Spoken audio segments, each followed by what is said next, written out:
সে থাকে অ্যাব্রডে, মানে অস্ট্রেলিয়াতে থাকে। তার সাথে আমার যেভাবেই হোক পরিচয় হয়। পরিচয় হওয়ার পর একটা সময় পর তার সাথে আমার খুবই ভালো সম্পর্ক হয়ে যায়, as a friend, good friend. পরে একটা সময়ের পর সে আমাকে এফোর্ট দিয়ে বোঝায় যে আমাকে তার ভালো লাগে, সে আমার সাথে কোনো একটা সম্পর্কে জড়াতে চায়। তো কথা বলতে বলতে প্রায় 2 বছর রানিং হয়ে গেছে। সো আমি যখন দেখতে পাচ্ছি যে এই মানুষটার মধ্যে আমার জন্য সমস্ত কিছু কাজ করতেছে, দ্যাটস ইট, আমি তার প্রতি উইক হয়ে পড়ি। তারপর তার সাথে আমার সম্পর্ক হয়ে যাওয়ার পর সে হঠাৎ করে আমাকে বলে যে তোমার জন্য একটা গুড নিউজ আর ব্যাড নিউজ আছে। আমি কি সেটা? পরে ওর মা বাবাকে কাউকে জানায়নি, সেখান থেকে শুধু আমাকে বলছে যে আমি দেশে আসতেছি। দেন ও দেশে আসার পর বলে যে আমি একমাত্র আসছি শুধু তোমার সাথে দেখা করার জন্য।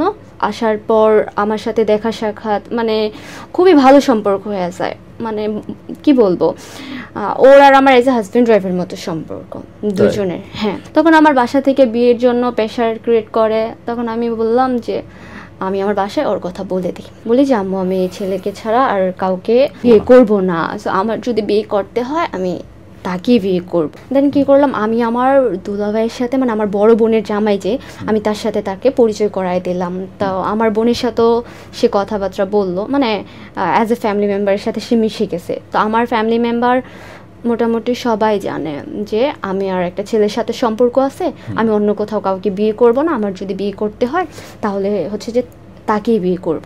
সব কিছু এভরিথিং ঠিক আছে। যখন সে চলে যাবে, মানে অস্ট্রেলিয়া ব্যাক করবে, আমি একটা দিনের কথা জাস্ট মেমোরিজ হিসাবে বলি। 12ই অক্টোবর সে অস্ট্রেলিয়াতে ব্যাক করবে।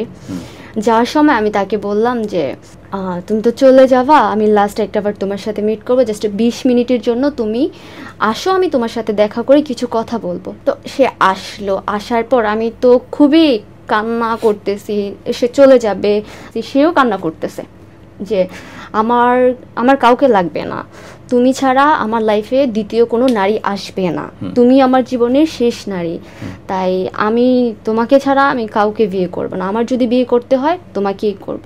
তো ও দেশে থেকে চলে গেছে অস্ট্রেলিয়াতে। চলে যাওয়ার পর তো আমাকে নিয়ে যেহেতু এই 20 দিন দেশে ছিল, ঘুরেফেরা করার মধ্যে মানে একটু প্রকাশ্যই ঘুরি আর কি। আশেপাশের লোকজন দেখার পর ওর বাসায় যে বিচার দেয়, তখন ওর বাসায় জানার পর ও বলল যে ফ্যামিলি তো মানবে না, তো আমাদের এখানেই শেষ। তখন আমি কান্নাকাটি করতেছি যে না, এটা কেমনে হয়, আমি পারবো না তোমাকে বলতে। পরে বলতেছে যে আমিও তো পারবো না। ও অনেক, মানে একটা ছেলে যখন কান্না করে তখন আর তারে অবিশ্বাস করে থাকা যায় না। তখন দেখি যে ও এত পরিমাণ কান্না করতেছে, যেটা দেখে আমি নিজেকে ঠিক রাখতে পারতেছি না। তখন আচ্ছা ঠিক আছে, ও বললো সব ঠিক আছে আমাদের মধ্যে, ফ্যামিলি কেন মানবে না, আমি আমার ফ্যামিলিকে মানাবো, আমি যদি ঠিক থাকি তাহলে সব ঠিক আছে। আমাদের সম্পর্ক আগাতে থাকে। 4 থেকে 5 মাস চলে যায়, সে অস্ট্রেলিয়াতেই আছে, আর বাসা থেকে এই প্রবলেম ওই প্রবলেম চলতেই থাকে, রানিং চলতে থাকে। তখন কি হলো যে ওর বাসায় ওর জন্য মেয়ে দেখে। আমি জানতে পারি যে তোমার জন্য তো মেয়ে দেখতেছে, তো আমার কি হবে, আমি তো তোমাকে অনেক ভালোবাসি। ওরা বলতেছে যে না, আমি তো বিয়ে করব না, আমার বিয়ে করাতে পারবে না কেউ, তা আমার বাসাকে আমি ম্যানেজ করতেছি। দেন আমি ওকে বললাম যে তুমি দেশে চলে আসো কুরবানি ঈদের আগে, রিসেন্ট তুমি দেশে চলে আসো, আসার পর তুমি সামনাসামনি এসে কথা বলো, তোমার মা বাবা বুঝবে, হয়তো ওরা এই সিদ্ধান্তটাকে পাল্টাতে পারে, তোমার উপর তো সব কিছু ডিপেন্ড করে, তুমি ছেলে মানুষ তাই না। তখন কি করলো, বললো যে ওর ভাই, ওরা 2 ভাই একসাথেই থাকে। 29শে মে যে তার ভাই দেশে ব্যাক করবে, তো প্ল্যান ছিল সেও ব্যাক করবে। আমাকে বলছে যে ঠিক আছে, আমি 1 সপ্তাহের জন্য দেশে আসবো। আমি আচ্ছা ঠিক আছে তাহলে আসো। এরপর হঠাৎ করে না দেখি যে মানে সে পাল্টাতে থাকে। যে ছেলেটা সারাদিন জব করে সে আমাকে টাইম দিত, এমনকি ঘুমাইলে পর্যন্ত আমার কলটা কাটতো না, আমি লাইনে রাখতাম, হঠাৎ করে কিচ্ছু বলে না টলে না, আমাকে সব কিছু থেকে ব্লক করে দিছে।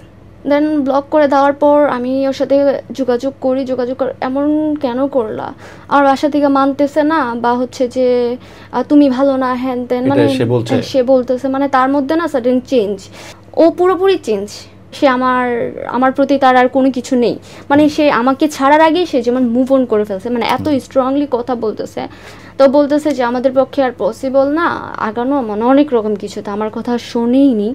আমি এটা দেখে যখন আমি শুনতে পারলাম যে ওর জন্য মেয়ে ঠিক করে ফেলছে, আমি অসুস্থ হয়ে পড়ছিলাম এই খবরটা শোনার পর। মানে আমি যে মানুষটাকে একটা মেয়ের সাথে সহ্য করতে পারতাম না, কথা বলতে দেখতে পারতাম না, আর আমার মানুষটাকে অন্য কেউ নিয়ে নিবে, যখন আমি এই জিনিসটা রিয়েলাইজ করলাম, আমার মধ্যে কাজ করলো যে আমার মানুষটাকে আমি আরেকজনের পাশে দেখবো, আমি ওই জিনিসটা একদমই নিতে পারি নাই। তখন আমি এত পরিমাণ মানে ডিপ্রেসড হয়ে পড়ছি, আমি লিটারালি সিক হয়ে গেছি। তারপর আমি হসপিটালে ছিলাম, সেটাও জানতো। জানার পর সে আমার সাথে কোনো যোগাযোগ করেনি। আমি অনেক চেষ্টা করতেছি তার সাথে যোগাযোগ করার, মানে আমি তো বুঝতে পারতেছি তার অস্ট্রেলিয়ার সিম নাম্বার, হোয়াটসঅ্যাপ এভরিথিং বন্ধ হয়ে গেছে, তার মানে সে দেশে মুভ করছে। তো যখন আমি জানতে পারলাম সে দেশে আসছে, দেন আমি যখন জানতে পারি ও দেশে আসা গুড় গুড় করতেছে, ওর জন্য মেয়ে ঠিক করে ফেলছে, ও হচ্ছে যে বিয়ে করতেছে এরকম কিছু, তখন না আমি নিজেকে সামলাতে পারতেছি না। আমাকে অনেকজন অনেক কিছু বলতেছে, তুমি এইটা করো না, মামলা করো, হ্যান করো, ত্যান করো। বাট আমি আমি আমি একটা করছে এলাম, চিঠি করছে এলাম, করার পর আমি ওকে বললাম যে দেখো এরকম এরকম, আমার মাথা কাজ করতেছে না। একটা সময়ের পর আমার পরিবার থেকে এরকম সিদ্ধান্ত নিয়েছে আমি নাকি পাগল হয়ে গেছি এই ছেলের জন্য। আমার মা হঠাৎ করে আমাকে বলতেছে যে তোমাকে মানসিক হসপিটালে পাঠাই দেবো। মানে আমি এত বেশি ওর জন্য আপসেট হয়ে পড়ছি যে ও অন্যের হয়ে যাবে, আমি এই জিনিসটা মানতে পারতেছি না। আসলেই আমি পাগল হয়ে গেছিলাম। পরে কি হলো, হঠাৎ করে ওর ওর ওর নাম করে আমাকে ওর বাসা থেকে কেউ একজন মেসেজ দেয় যে আমি বাসায় আছি, আমি দেশেই আছি, তুমি আমার বাসায় আসো, একা আসবা, তুমি আসো, আসা আমার বাবা মা আছে, তুমি তো দেখতেও সুন্দর না, মূর্খ না, কিচ্ছু না, সব দিকে আসো, তো তোমাকে দেখে মা বাবা কেন মানবে না, তো তুমি আসো, আসার পর মার সাথে কথা বলো, মার হাত ধরে বাবাকে বুঝাও, তো তোমার বুঝবে তারা। আমি বলছি ঠিক আছে। সকালে আমাকে মেসেজ করে, সকালে ফজরের পর আমাকে মেসেজ করে যে এখন আমি বাসায় আছি, কোথাও বের হইনি, তুমি আসো, মেসেজে। বাট আমি কল দিচ্ছি, কল ধরতেছে না। হ্যাঁ, এরপর হচ্ছে আমি তো পাগল হয়ে গেছি। আবার আব্বু সকালবেলা হচ্ছে যে নামাজ পড়তে উঠছে, আমি এই সুযোগে বাসায় কেউ জানতো না। এরপর যখন আমি ওর বাসায় গেলাম, যাওয়ার পর আমি দরজাটা নক করে খোলার সাথে সাথে ওর খালা আমাকে কি করলো, আমার গলায় ধরে ফেললো। আমার মুখ থেকে হচ্ছে মুখোশটা খুলে আমার গলায় চিপ দিয়ে ধরে ফেললো, আমার ওনাটা বুক থেকে সরায় ফেললো। এরপর আমাকে মারতে মারতে দোতলা থেকে নিচতলায় নামাইছে। তখন তো আমার যখন গলায় ধরে ফেলে, তখন হচ্ছে যে আমি শ্বাস নিতে পারতেছিলাম না, সেখানে সেন্স হারায় ফেলে অজ্ঞান হয়ে পড়ি।